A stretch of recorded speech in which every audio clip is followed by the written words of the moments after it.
We interrupt the Today Show right now to bring you a news conference by Houston Mayor Sylvester Turner and Harris County Judge Lina Hidalgo. Yes, local health leaders are joining them as well. We're talking about coronavirus-related news. Again, in addition to the county judge and Houston Mayor Sylvester Turner, we've heard that Houston Police Chief Art Acevedo and the Houston Fire Chief Samuel Pena will be joining them as well. So as we wait for the judge to speak tonight, as we think about what's ahead, we've been hearing about a possible stay-at-home issue, and so we'll see if that actually happens today. That's what we're waiting to listen to. Here with Mayor let's Sylvester listen in right Turner. now. We also have social distancing off the shot for in case folks have any questions. Chief Acevedo, Chief Pena, the fire chief for the city of Houston, Chief Bunick from their Office of Emergency Management, Francisco Sanchez from the Harris County Office of Emergency Management, Dr. Purse with the City of Houston Public Health Department, Dr. Shaw with Harris County's Public Health Department. I know Councilmember Cassius Tatum is here as well, and so those folks will be available to answer questions. I will speak, then Mayor Turner will, followed by Dr. Mark Boom, who is the CEO of Methodist Hospital, as well as a physician himself, and Dr. Porsa, who is the CEO of the Harris Health System, as well as a physician. First, let me thank everyone who is doing their part. I recognize a lot of people are staying home. They're avoiding crowds. They are helping us get through this in the best way possible. And to all of you, thank you. We need you, and we appreciate the sacrifices that each of you is making. A lot has happened over the last few weeks, and we know that more will happen, but we are taking all of this one step at a time. We are being thoughtful. We are being guided by data and information, by experts and science, and we are working very hard to stay ahead of this virus, to prevent us from getting to where the difficult, very difficult positions where other communities have ended up already. We have been in touch with several healthcare professionals. For example, Dr. Burwinkle with the School of Public Health at the University of Texas, who informed us very alarmingly yesterday, we must take steps. Now, any delay in additional action would be incredibly problematic. The models he has produced require us and truly exhort us to take additional aggressive steps. The frontline entities who are fighting this disease are hospitals. The CEOs of each of the hospitals at the Texas Medical Center, as you all know, the largest medical center in the world, come together every day to discuss coronavirus. They've never been more united than they are today. And I speak with the CEO of the medical center, Bill McKeon, almost on a daily basis.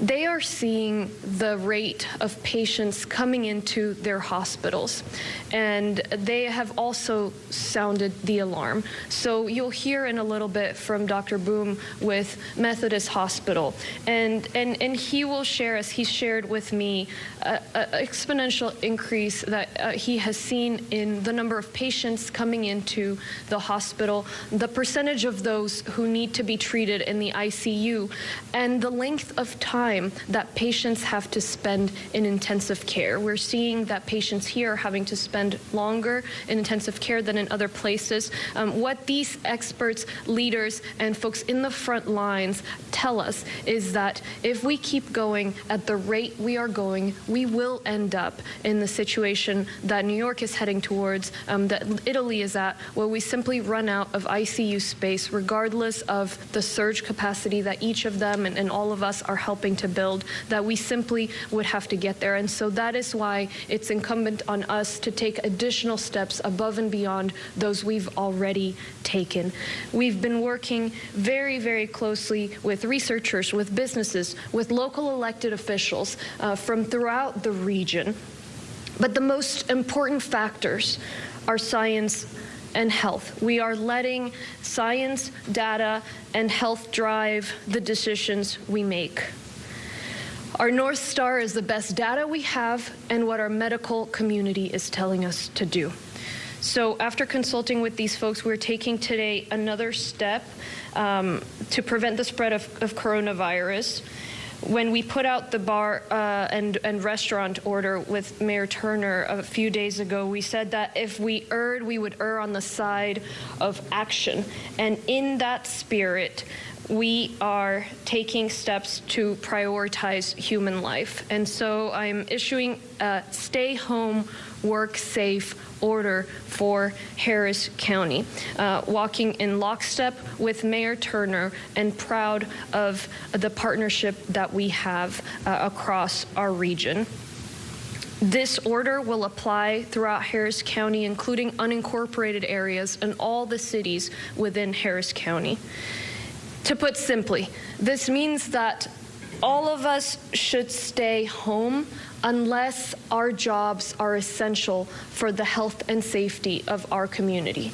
Those of us whose jobs are essential to health and safety must do everything we can to maintain 6 feet from one another and keep ourselves safe. So that's what we mean.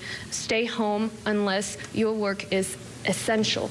And if your work is essential, you must work safely. Hence, stay home, work safe. We are following a simple model. By staying home, we are saving lives, we are flattening the curve of the virus, and we're making sure that we're not overwhelming our healthcare system and therefore our community as a whole. No one, including myself, wants to be in a position to sign that kind of an order. I know that it will cause hardship, more financial pain, that it will be difficult on top of what we're already facing. But on balance, we recognize that the minute we end up in a decision where we're having to turn people away from a respirator, from an ICU bed, and choosing who lives and dies, that we don't want to be in that position, that would be catastrophic. And the models we have show us getting to that position where we far exceed the number of ICU beds in this county unless we take drastic steps. To be honest, it was not a hard decision based on the data, because if we follow this, we will save lives. The order will be effective tonight at midnight and will go until April 3rd, which is as long as the governor's order is in effect to make sure that we are consistent with the state. We will, of course, revisit the order as necessary. Now, to go over what the order entails. There is a list of 16 sectors that is put out by the federal government called the Cybersecurity and Infrastructure Security Agency Guidelines, CISA Guidelines. The federal government notes what the 16 sectors are that are essential, and the idea is to maintain the supply chain of these essential sectors across localities and across the country. And so that list includes things like energy, healthcare, transportation, critical manufacturing, and others. The order will have a retooling exception for factories, for example, who can turn to making hand sanitizer, N95 face masks, respirators. Beyond that, in terms of gatherings, all public or private gatherings outside of a single household or living unit will be prohibited, except for essential activities by members of the community. And that includes, of course, tasks essential to health and safety, so medical professionals needing to get necessary supplies, food, pet food, household consumer products.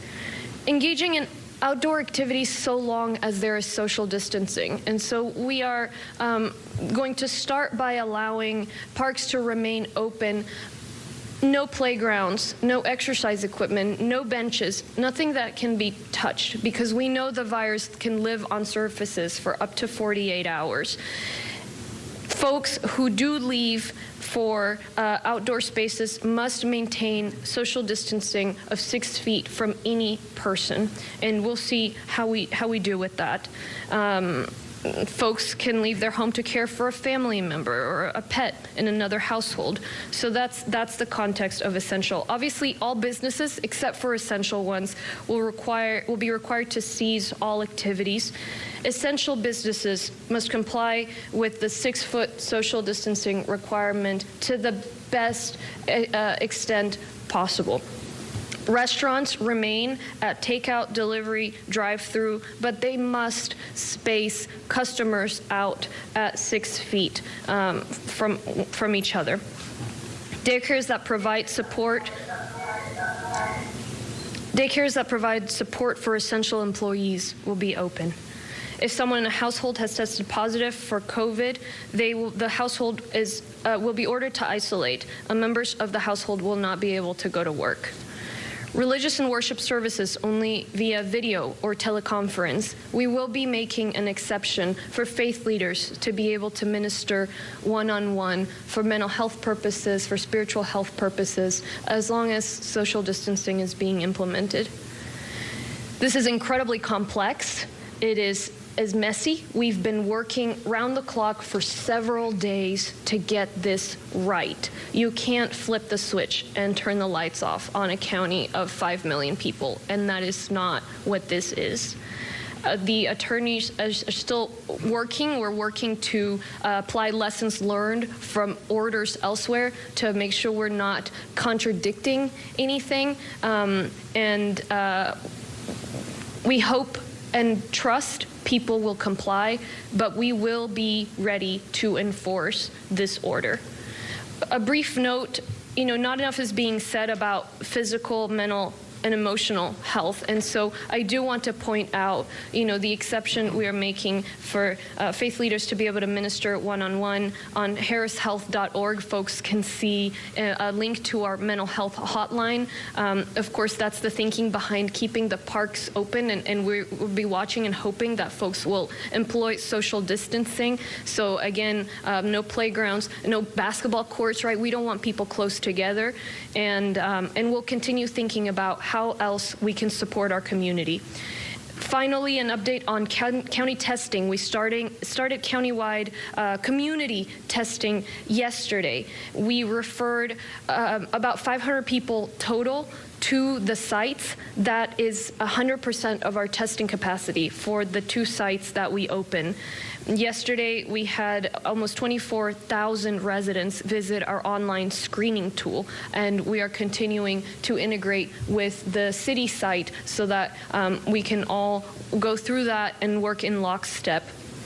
The only caveat there to be aware of, as I've been mentioning for the past 10 days or so, we are relying on federal government supplies to keep these testing sites open. So they sent us a shipment, I believe last Friday. That's the one we're being able to use. We had the pilot this weekend. We opened yesterday, and that shipment will last us certainly through today. If we don't receive the additional shipment we are expecting from the federal government, we will have to stop our county testing for the most part again and wait until that shipment arrives. And so that is the challenge we have, but we are ready to continue 100% as we did yesterday, and we will, we're in direct contact with our federal partners and trust and hope that that shipment will arrive.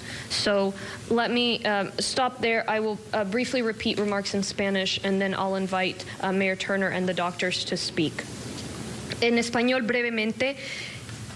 All right, so we've been listening in to Harris County Judge Lina Hidalgo going over the what they're calling the stay home, work safe order for folks. And Tanaya, there was just a laundry list that kind of went along with it of guidelines and regulations that they expect all of us in Houston and the county, unincorporated parts of the county. That's 5 million people that they would like us to follow. That is, and that goes into effect, as Judge Lina Hidalgo said, tonight at midnight, and it is going to stay in effect until April the 3rd.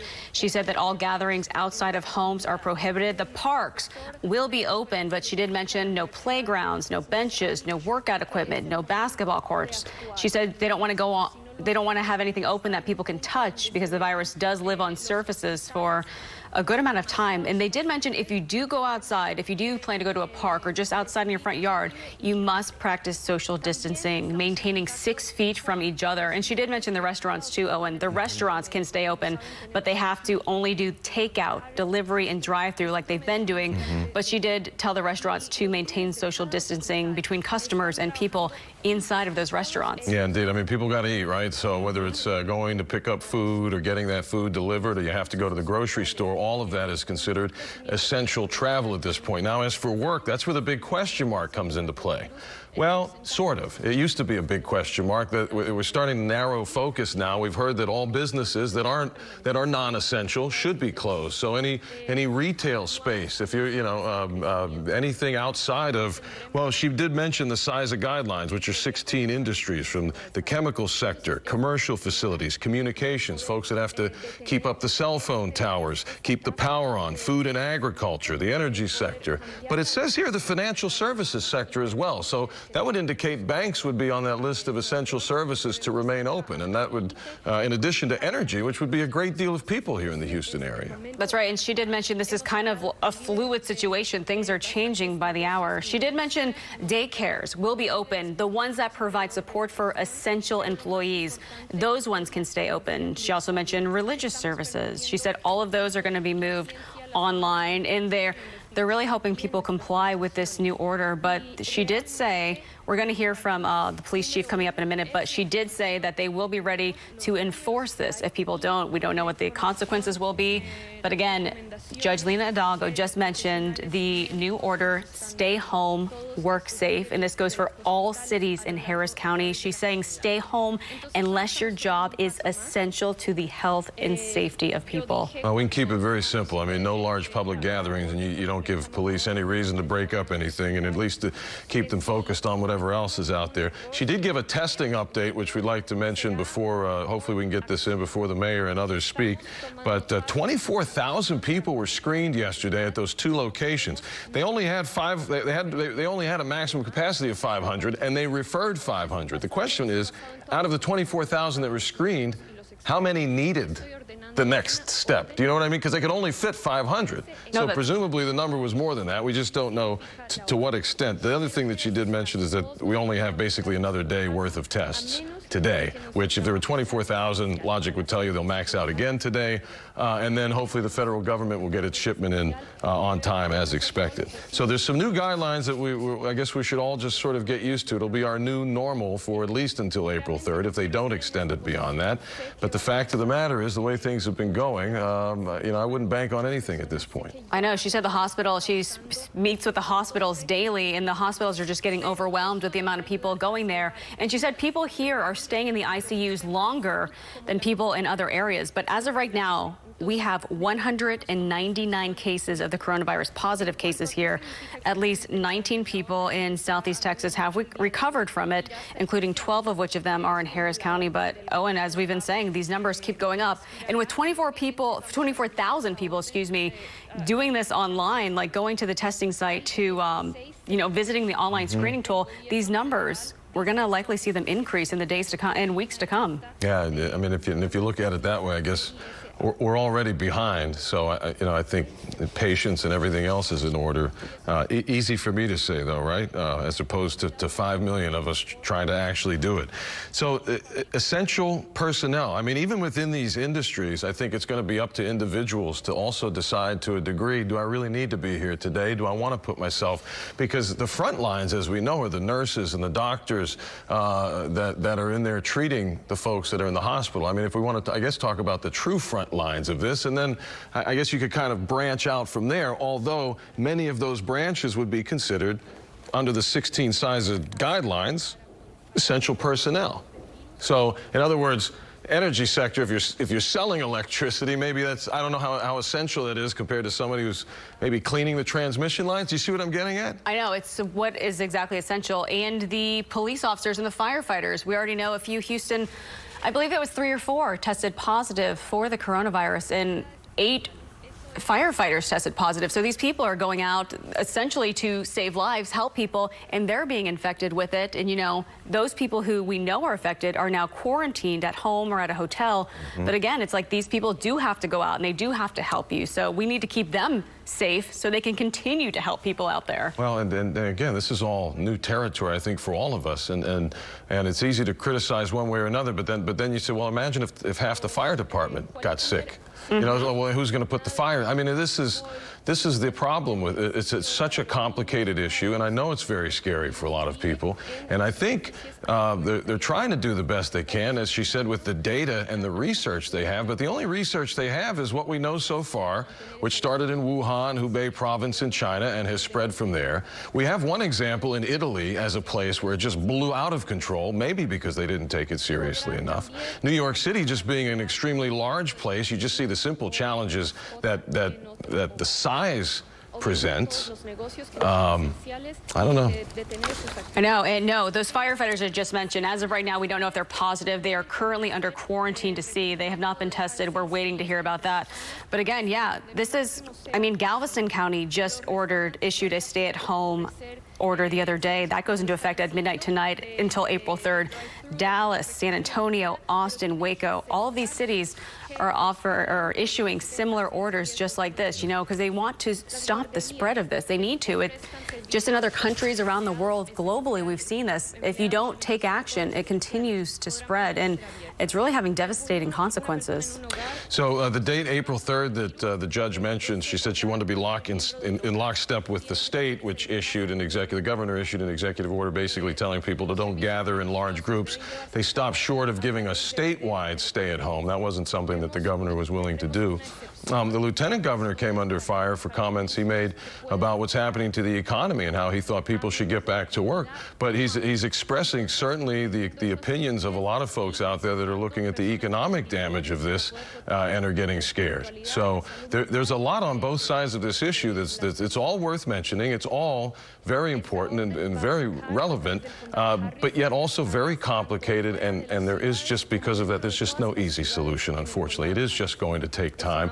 And balance, of course. If we can try to find that balance tonight, it's very challenging. It really is, but the judge did mention she wanted to thank everyone who is doing their part, because a lot of people are listening to them in social distancing and washing their hands more and being extra careful. But she says we need to stay ahead of this virus so we don't end up in difficult places like other communities.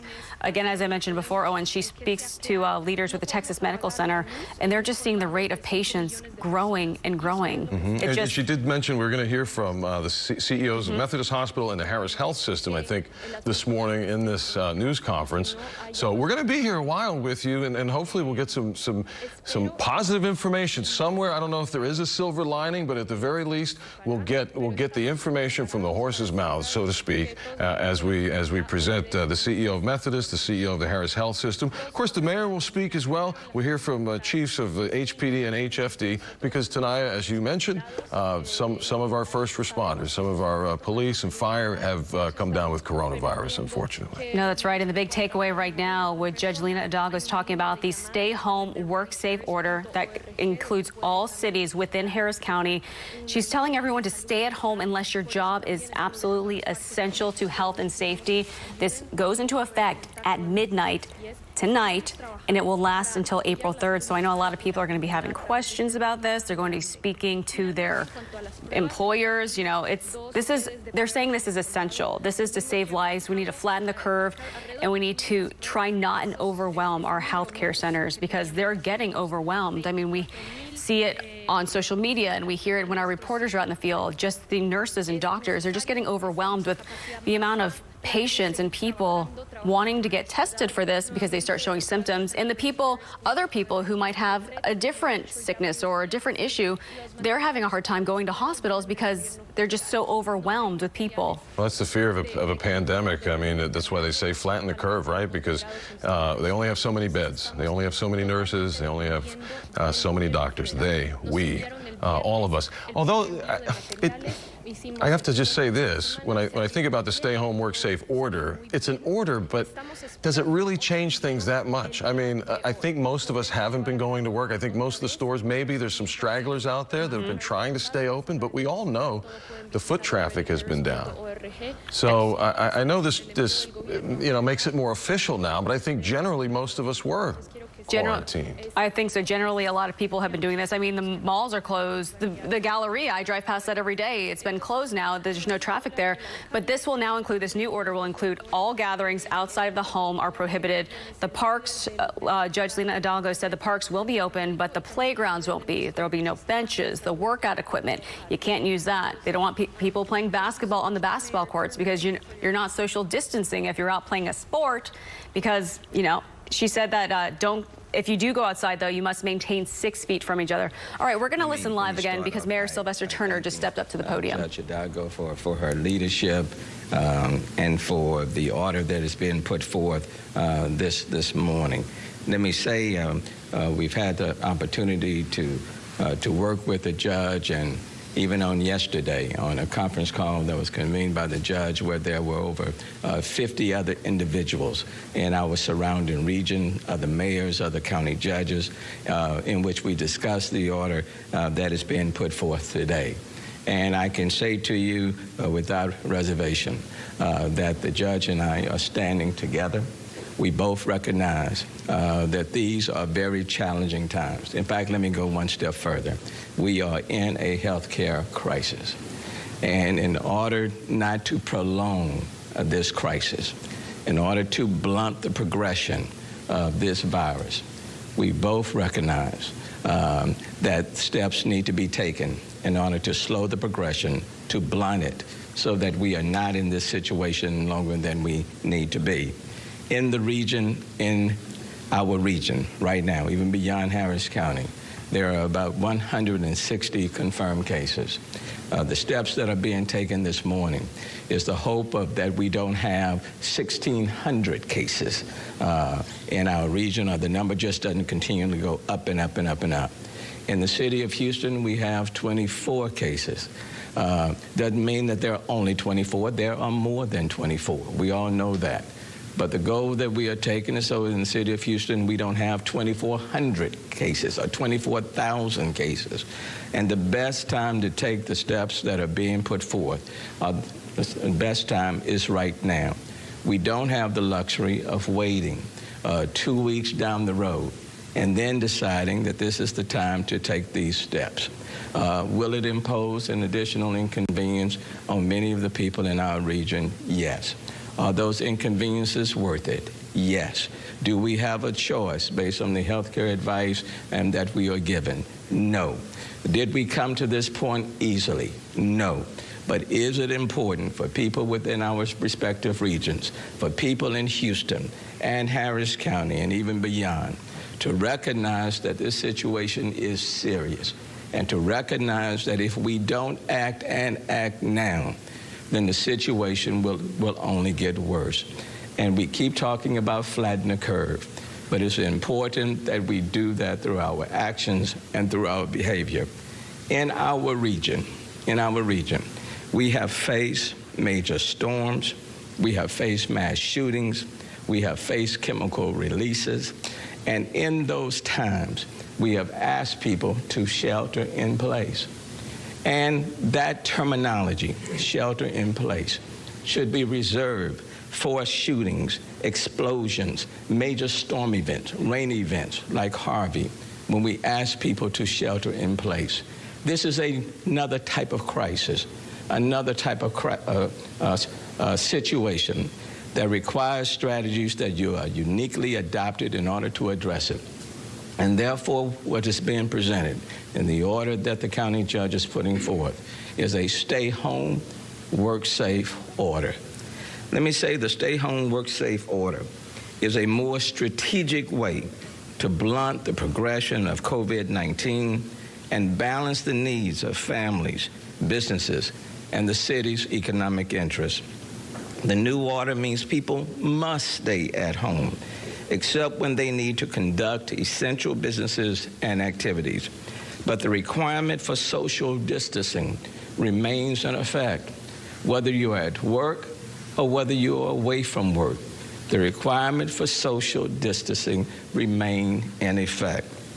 You must stay 6 feet away from others. If you work in a critical infrastructure industry, you have a special responsibility to maintain your normal work schedule, which is in the best interest of the community.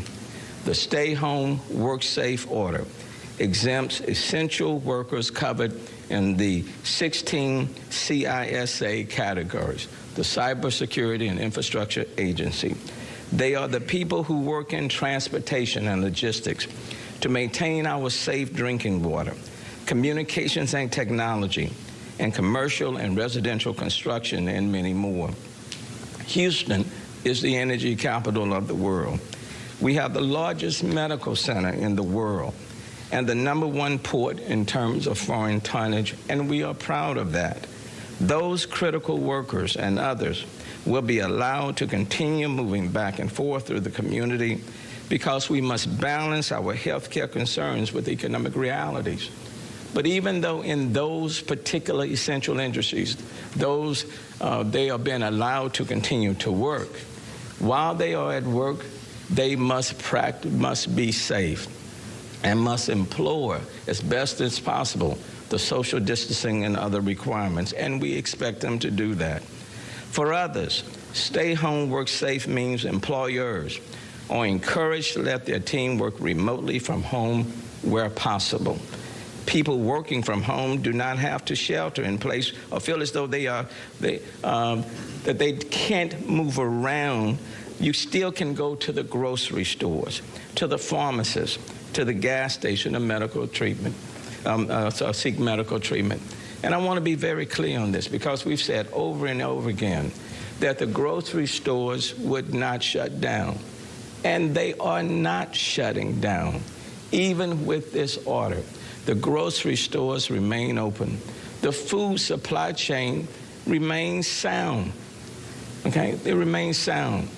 But even as you go to the grocery store or to the pharmacist, you still must engage in social distancing because that still becomes very important. Otherwise, we are defeating the very purpose that we are trying to achieve. Residents can also go outside to run, walk, and exercise if they practice social distancing and stay at least 6 feet away from other individuals. Now, Judge Hidalgo indicated that we are keeping the parks open. And we recognize that people are just not going to, in a sense, stay right there in their homes, that they need to walk outside in their communities, in their neighborhoods, and will go to the parks. But let me put a cautionary note here. That does not mean that you can flood the parks and crowd the parks and not engage in social distancing. If you go to the parks, then you need to be responsible. You need to continue to maintain the social distancing. And if you do not do that, then again, we are working against each other's interests. We are both trying, all of us are trying to be flexible and recognize the social dynamics and the human dynamics, but you still must exercise individual responsibility. Over the last several days, we have asked residents to comply with new restrictions, from shutting down bars and nightclubs and allowing restaurants to serve only takeout and delivery. But the message is clear. You must stay at home to help blunt this progression of COVID-19. And the best way to reduce the spread of the coronavirus and stop the pandemic is through strict social distancing. As we do more testing, we're getting more evidence of community spread. We know for every new positive result, there are more people we do not know about who may have the virus. And we do expect the numbers to rise. That is not new, but we can blunt its progression. If we work together, we can get on top of COVID-19, and the sooner we can stop the progression, the sooner we can all return to our normal way of life. As Judge Hidalgo mentioned, the order will begin tonight at 11:59 p.m. and end on April 3rd. And I will ask members of City Council and others to join with us in explaining and articulating the message to all of the people within the city of Houston. We are in this together, and we must work together to protect public health and safety. And let me just say in closing, my destiny is in your hands, and your destiny is in my hands. And where we go from here, in large part, will depend on how we now change our behavior to recognize the crisis that we are in. And it is serious, and we have to take it serious. But one thing that I know about Houston, Harris County, and our surrounding region, that when people are given the truth, and when we're asked to do something, we get it done. And this is one time when we're asking people within our respective regions to stand together, to operate responsibly, and let's blunt the progression of this virus. And let's do it now without having to look back 2 weeks from now or a month from now and regret that we did not take the necessary action when we could have. We're in this together. We'll come out of it together. And in the end, this area and this region will continue to grow and prosper. The best days for all of us, still yet to come. Judge. Thank you so much, Mayor Turner. We'll hear from Dr. Mark Bloom, CEO of Methodist Hospital, as well as here on behalf of the Texas Medical Center CEOs. Dr. Bloom. Thank you, and I want to start by thanking Judge Hidalgo and Mayor Turner for making the right call. I'm here as a representative of the entire Texas Medical Center. As was mentioned, all of the CEOs of the Texas Medical Center, we start our day with a 7 a.m. call each day. There's 11 of us on the call, and we are unanimous in our support of moving forward with this order. Let me explain a little how we come to that decision as a medical community. We don't come to that decision lightly. We recognize that it requires a great deal of sacrifice and that everybody really has to work together to do this. We come to that decision based on data, and we come to that decision based on science. We have looked at modeling, which Judge Hidalgo has alluded to, that says the time to act is now. We have heard from the modelers in town that says the time to act is now. Every piece of data we see coming in from our institutions says that the time to act is now. Every piece of data and advice as we look around the world is that communities who do well because they act briskly, promptly, and decisively to help push this down. Once this gets out of control, it is extremely difficult to control and bring back down. So we are all unified in our approach and really very grateful that this will happen. This is all because of the nature of the virus, which spreads to 2 to 3 people from each infected person, which is a pretty large number in the book of viruses, so to speak. In other words, what happens mathematically is as you infect 2 or 3 people and they infect 2 or 3 people and they infect 2 or 3 people, the mathematics of that shoots up dramatically. And when that shoots up dramatically, that's when things get out of control. If you look at China, if you look at northern Italy, if you look at what's emerging in New York City, much to our alarm right now, those are communities where this has gotten past the ability or is approaching past the ability of the medical community to respond. And that's exactly what we are trying to avoid in the city of Houston. Across the Texas Medical Center I just described, you were talking about 70% or so of the adult inpatient capacity and probably pushing 90+% of the pediatric capacity across the city. So you have alignment really of a great critical mass of leadership across the city. Every one of our hospital systems is working diligently to do all of the things that we need to do to be ready in a situation like this. First and foremost, we all stopped doing our elective procedures and many other other procedures to really start emptying out capacity within the institutions. We're focusing on all the supplies, the equipment, the ventilators, and everything else that we need in place. And we're focusing on what I term surge in place capacity, which is the ability to expand what we're able to do within our four walls, figuratively for each of us, as we continue to surge. And we're doing planning even beyond that today. Now, as I look at the healthcare providers, the physicians, the nurses, all of the people on the front lines, we all went into these jobs because we knew we were there to help people, and we knew that in times of crisis it was time to step up. And I want to just thank all of the healthcare providers, all of the frontline emergency care responders and others across the city and the counties and surrounding counties because of the heroic work they are doing. They really, truly are heroes. This is all about flattening the curve. This is all about what we all do together, as has been emphasized by both the judge and the mayor. Everyone has to work together. This doesn't work if people ignore this, if people don't do this. Because of that 2 to 3 person infection chain that I talk about, if we can break all of those connections that happen among people, this will not spread.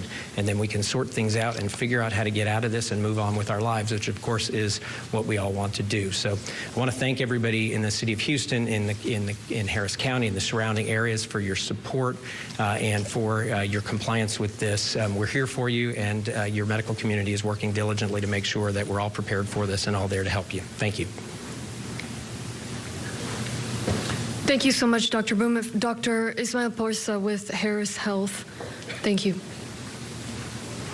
Thank you, Judge. Good morning. I also want to thank Judge Hidalgo and Mayor Turner for your leadership, for your foresight to act more aggressive than less, and to act sooner rather than later. As you all heard this morning from everyone who's spoken so far, the idea here is to slow down the progression of this disease.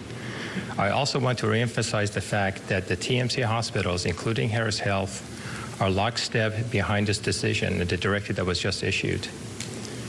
Put it simply, the idea here is to buy us time. Cities of New York, Seattle, and San Francisco are unfortunate examples of what can happen when this disease goes unchecked, and how quickly it can overwhelm our healthcare facilities and really disrupt the fabric of our society. And that is what we are talking about, and that is what we are trying to prevent. It makes a huge difference if whatever the total number of cases, either it being 1,600 or 2,400 or 24,000 or 240,000, and the total number of cases that are going to arrive at our hospital because they need hospital care or critical care in terms of ventilatory support. If it hits us next week and the surge comes over just a 2-week period of time, or if it comes to us next month and the surge is spread over a 2-month period of time, it makes a huge difference. As our understanding of this disease improves, as testing capabilities improve, as the production and distribution of PPEs improve, our ability, the ability of the healthcare providers to respond to this disease improve. We're able to better take care of the patients who are going to arrive at our hospitals. I want to say one thing, and that is about, and you all heard it today, that we can defeat this virus. We can prevent the devastating impact of this virus by coming together, by staying apart. Coming together, by staying apart. We can do this. I also want to extend my thanks to all the frontline staff at all the hospitals who are taking care of our sick ones. You guys are heroes. You are being asked to do more with less every day. Please do know that we appreciate everything that you do. I have one ask from the community. You all can help our hospital systems by reducing the number and frequency of the visitors who are arriving at our hospitals. Our hospitals are already experiencing an overwhelming number of patients coming to us. It takes a lot of effort to help our visitors to go to our patients.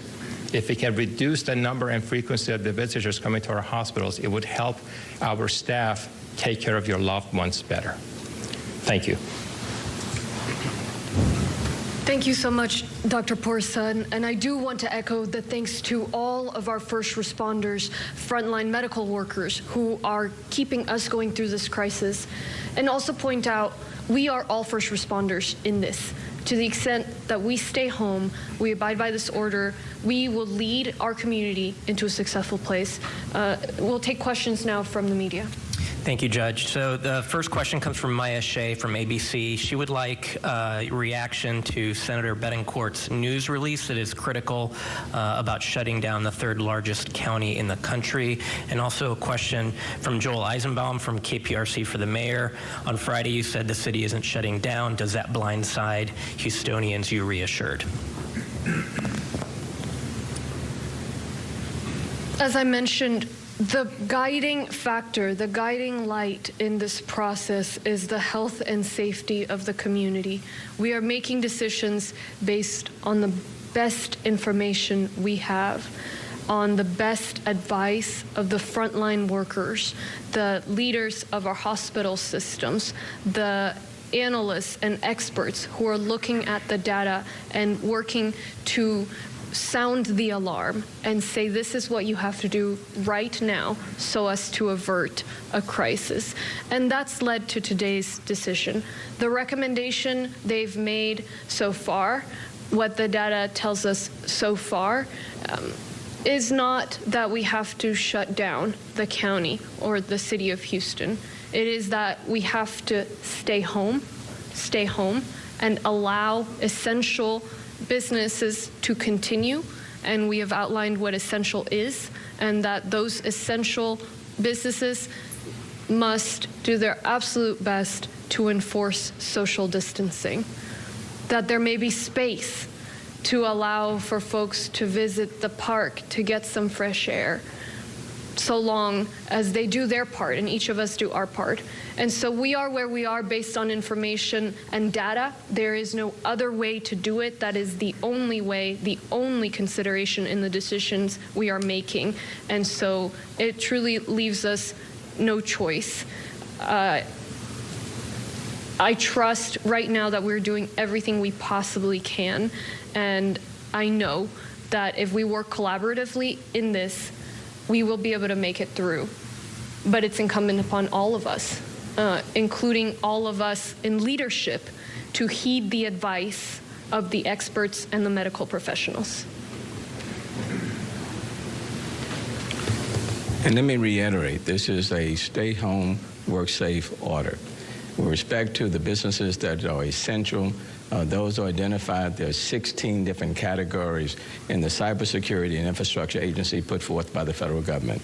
With respect to the energy sector and your petrochemical sector, your transportation sectors, those are all essential. With respect to residential and commercial construction, those are essential. With respect to your food supply chain, the entire food supply chain, those are essential, and those things will continue. With respect to your transportation sector, those things that are essential, those things will continue. With regards to going to the grocery store, the pharmacy, going to a convenience store for food items and others, those things are essential and will continue. With regards to, for example, needing to take care of your pets, we've made provisions for that. Furniture, things of that nature, those things will continue. So I would encourage people to take a look at the stay home, work safe order. We have tried to strike a balance between recognizing that where people can work remotely from home or they are not essential, they need to be at home, those things are provided for within this order. Where people are needing to work in order that are essential to keep our city and county and region moving forward, those things are being allowed. That's not a shutdown. It's simply being smart and being strategic. But neither is this the time to be trying to second guess or quarterbacking from the back row. The reality is this is a new situation. It is a new challenge, and we all have to be nimble and fluid in terms of the strategies that must be put into effect to address a situation that literally changes every day, and sometimes even changes during the course of the day. And it's important for us in working with the medical community and those who are on the front line to address it based on the needs and the facts and the science that are presented. What I do know is that you have the healthcare personnel on the front line. You have police officers and firefighters and other law enforcement personnel on the front line. You have people, governmental employees, that don't have the luxury of going home if their services are needed. Sanitation, solid waste workers, they're on the front line. And so it's important for those of us to be able to make decisions, even adjust our policies in order to make sure that the city and the county continue to function, that they continue to operate, that we do it in a very strategic and measured way, that we balance our health care interests with our economic interests, and you try to strike a very delicate balance. But let me be very clear. These are not easy decisions. They are not easy decisions. But neither are these conventional times. And so it is important for all of us to work together. And I like what Dr. Porcher said. We will work together at this point in time by working apart. And that's key and that's critical. The goal is to blunt the progression. And I'll be very honest with you. We will take whatever measures that are needed, even if one day we say something and the next day, based on the facts, the science, things change, we will adapt our strategies to overcome this virus. But the key thing is that we all must do it together. Thank you, Mayor. Question from KHOU for the public health officials, asking for comment on the age trends on positive cases in the region. For example, 80 positive cases are with people in their 40s and 50s, while only 14 are 65 and older. Is this something you expect to continue to rise? And for the judge or anyone else, why issue the stay-at-home order today? What changed your mind over the last 24 hours from KHOU? And Ted Oberg, along those lines, is curious about walking us through, Judge Hidalgo, the timeline for your decision on this. So my name is Dr. Umair Shah. I'm the Executive Director of Harris County Public Health and the Local Health Authority for Harris County, and I'm joined by my colleague, Dr. David Peirce, the EMS Director and Local Health Authority for the City of Houston. And I really want to, first of all, just say that with the judge and the mayor and all of our partners that are here, we are absolutely committed and united in our decisions, and also the fact that these are the best strategies to help flatten the curve. And that question about the age and what we're seeing is a good reminder that while we are talking about at-risk populations, those who are the seniors, those who have pre-existing health conditions, those who have weakened immune systems, pregnant women, while we're particularly concerned about this virus for them, the trends that we are seeing is that there are a number of individuals, in fact, a significant number of individuals that are not in the older categories of individuals in our community who are testing positive for COVID-19. They're actually younger. In fact, we even have had now individuals who are under the age of 10. And so we have to remind ourselves that while we are focusing on protecting those most at risk, that there are individuals in our community, people like me, people who are very much feeling like, hey, I can go out and do everything. We have to recognize that we too can test positive, and we too can then potentially spread this to others, especially at the high-risk groups.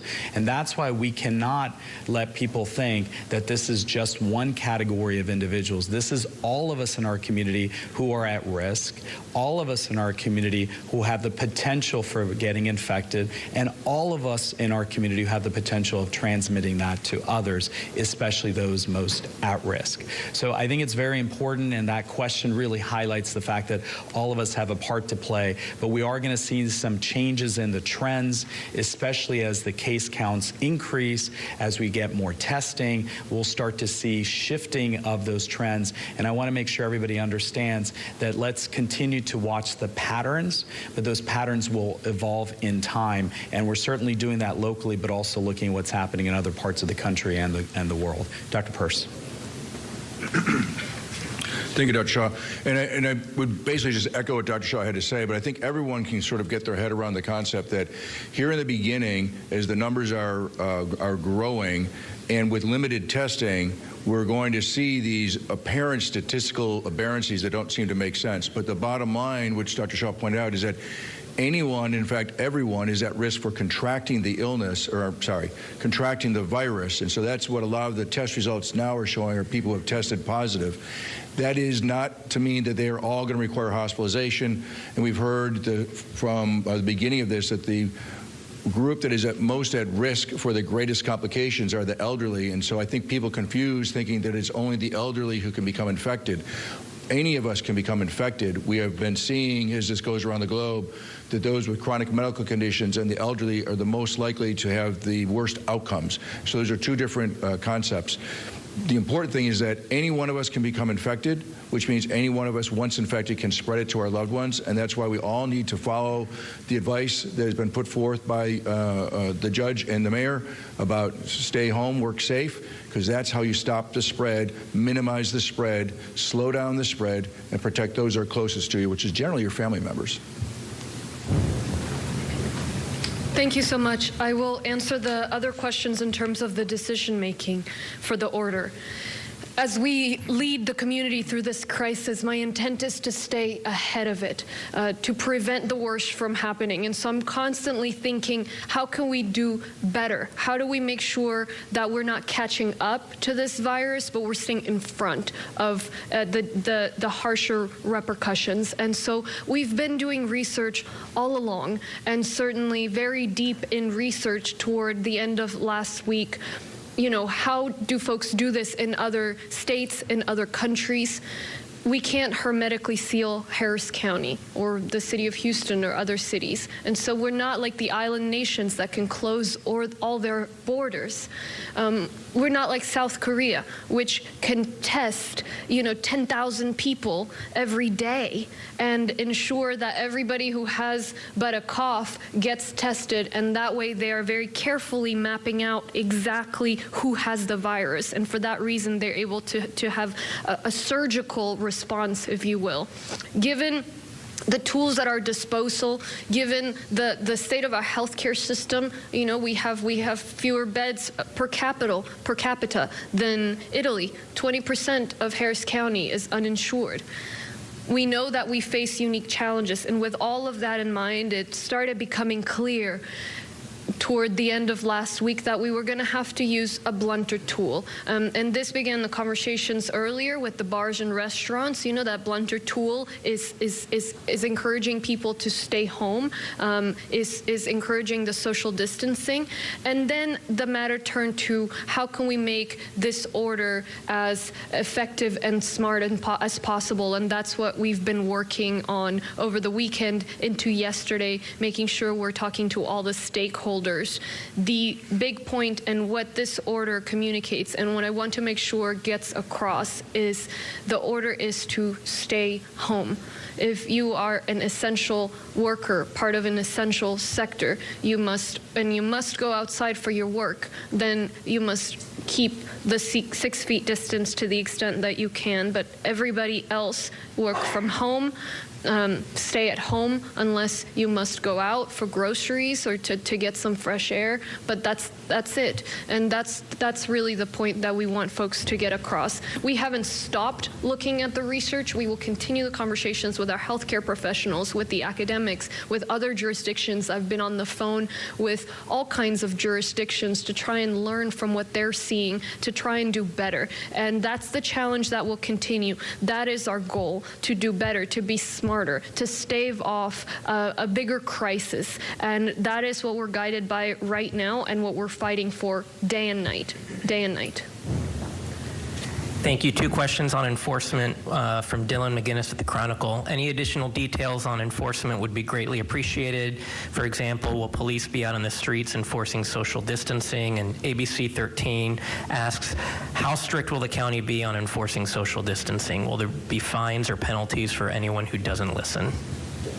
The provisions in the order will mirror the provisions in the bars and restaurant order, which is a fine and up to 180 days in jail. And obviously, it will be up to our law enforcement, our police departments, our constables, our sheriff, to use their discretion on this. And so, you know, we are not a police state. We are relying on folks to do their part.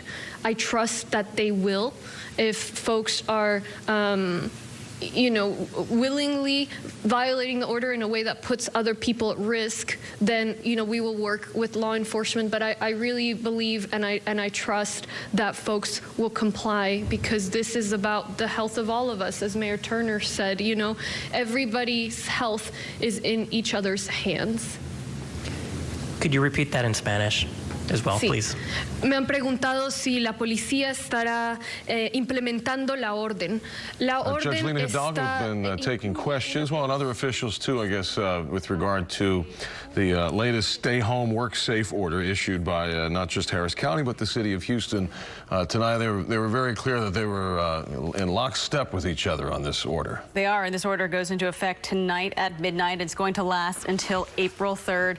And for everyone, she says, if your job is non-essential, you have to stay home. And this goes for all cities in Harris County. And Mayor Turner also spoke just a few minutes ago as well. He says right now we're in a healthcare crisis and we need to stop the progression of this virus. And one of the questions asked was, you know, on Friday when people asked about this, or even days ago, people asked about this, and we said we're not going to do something like this. What changed now? And both the mayor and Judge Lina Hidalgo said, you know, they're getting new information every day and they're doing the best they can with the information they have to make sure people stay safe. Like, as we've been reporting, and every day there's new changes and new updates on this. So they're just going with the updates too. And as of right now, they feel like this is the best thing for all of us here. Well, and they're guided by, obviously, the data and the information, specifically from the Texas Med Center. Are we getting another question? Let's bring up the audio for a sec. Judge 24/7 for days on a stay-home order. The judge and I talked pretty much every day, and sometimes several times a day. And then even as it relates to this stay home, work safe order, we've worked on it, talked quite a bit about it. Was on a telephone conference call on yesterday with about 50 other mayors and county judges and leaders across our region discussing it. And I know the two teams, the county team and the city team, multiple agencies have been working jointly with one another. And we recognize that we are in lockstep and we have to move forward together. It doesn't make any difference. If Houston does something and Harris County does something else, quite frankly, Houston is all within Harris County. So we are one team. And that is true even as relates to others in our region. We recognize that we are all interconnected, that our boundaries are very porous, and that people travel from one location to another. And if I can go even further than that, I've been in conversation with almost all of the mayors large city mayors across the board in the state of Texas. And as you can see, starting on yesterday, they have taken similar actions. San Antonio, for example, announced its order yesterday. Stay home, work safe order yesterday. Austin is moving forward this morning as well. So we all recognize that we are interconnected, and that if we're going to achieve the objective of flatten the curve, we have to work together. That's not an option. That's a must. We have to work together. And then lastly, what I would say, you know, is I would love for it to occur that 3 months from now, or whenever it is, that we have the evidence that we did blunt it, that we did flatten the curve, and our numbers didn't just dramatically rise, and be criticized that we did too much. I think we'll all fully accept that. We'll all fully accept that. But let me tell you what we cannot accept, and that is not doing nearly enough. And then the numbers rise dramatically. And then when we look back, we said, if we had done this, if we had taken these steps, that would be unacceptable. So I think it's important for all of us to be attentive and listen to the facts, the science, the medical advice that's being given, and then make the decisions based on that analysis. I think that's the best we can do.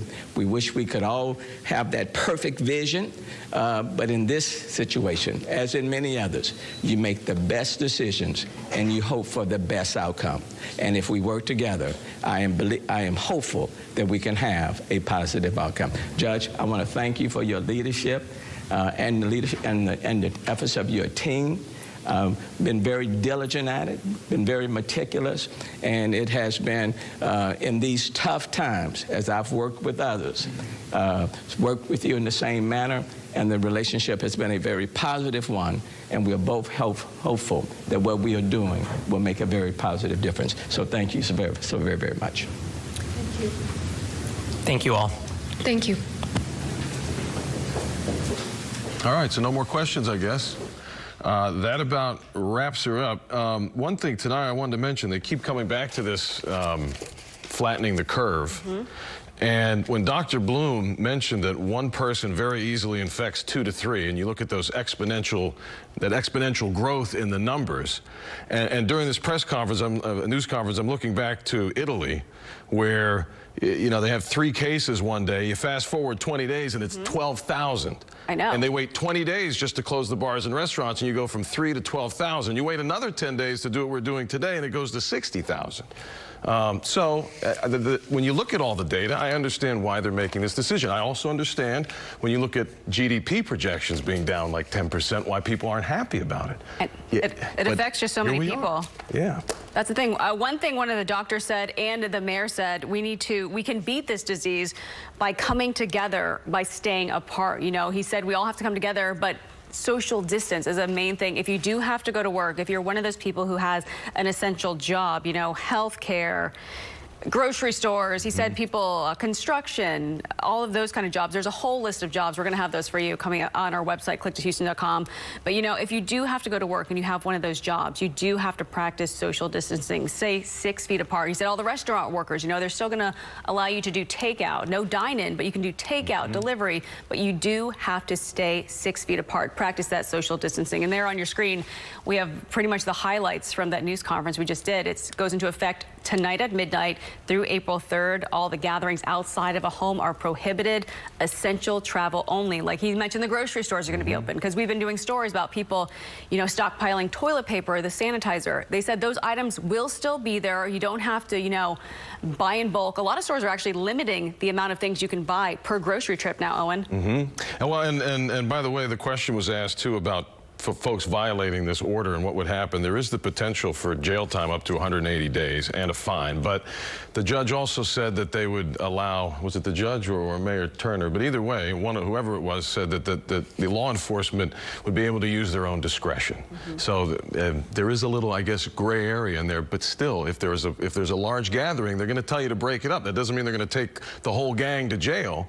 But don't do it, right? I mean, that was basically the message. And I think, look, if the leaders of the Texas Medical Center, the best in the world, are getting together on the conference call every single day and they're saying, we've talked with our nurses, we've talked with our doctors, one person spreads to 2 or 3 for sure. Our capacity is 70% with the adults and 90% with the pediatrics. We don't have a lot of room to run here, folks. No, we don't have a lot of room for an onslaught of sick people. And if what happened in Italy, and even New York to a degree, would happen here, it would be potentially devastating. So that's what I take away from it, at least. All right, well, we'll have much more. Thank you for joining us for this. We'll have much more coming up on Channel 2 News at midday.